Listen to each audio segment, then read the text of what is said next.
Mr. Speaker, I know a man, a decent man, who said that preventing genocide is an achievable goal, a goal that requires a level of government organization and engagement that matches in its intensity the brutality and efficiency required to carry out mass killing. Too often, these efforts have come too late, after the best and least costly opportunities to prevent them have been missed.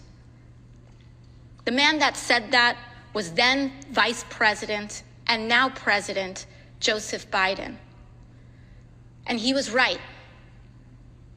Mr. Speaker, I rise to say that such a time is now. As we speak, in this moment, 1.1 million innocents in Gaza are at famine's door.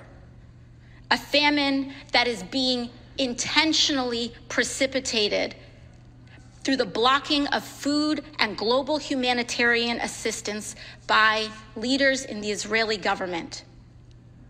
This is a mass starvation of people, engineered and orchestrated, following the killing of another 30,000, 70% of whom were women and children killed. There is hardly a single hospital left. And this was all accomplished, much of this accomplished with U.S. resources and weapons. If you want to know what an unfolding genocide looks like, open your eyes. It looks like the forced famine of 1.1 million innocents. It looks like thousands of children eating grass as their bodies consume themselves while trucks of food are slowed and halted just miles away. It looks like good and decent people who do nothing, or too little, too late. It is against United States law to provide weapons to forces who block United States humanitarian assistance. And that is exactly what is happening right now. So much so that the president himself stated during the State of the Union that the United States must and will be building its own port to let aid through. It will be too late.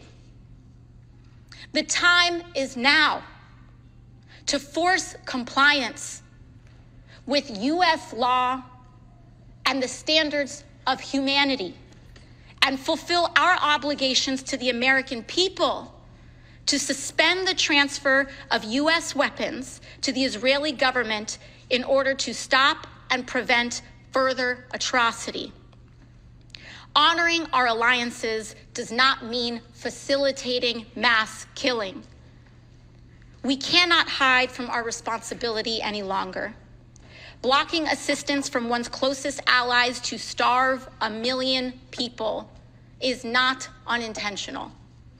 We have a responsibility to prove the value of global democracy, enshrined in the upholding of civil society, rule of law, and commitment to human and civil rights. This is not just about Israel or Gaza. This is about us. The world will never be the same, and we will never be the same. And we must write our story in this moment of what it means and who we are as Americans. And our story must be not that we were good men who did nothing, but that we were a committed democracy that did something. And we must prove that now. With that, I yield back. Thank you.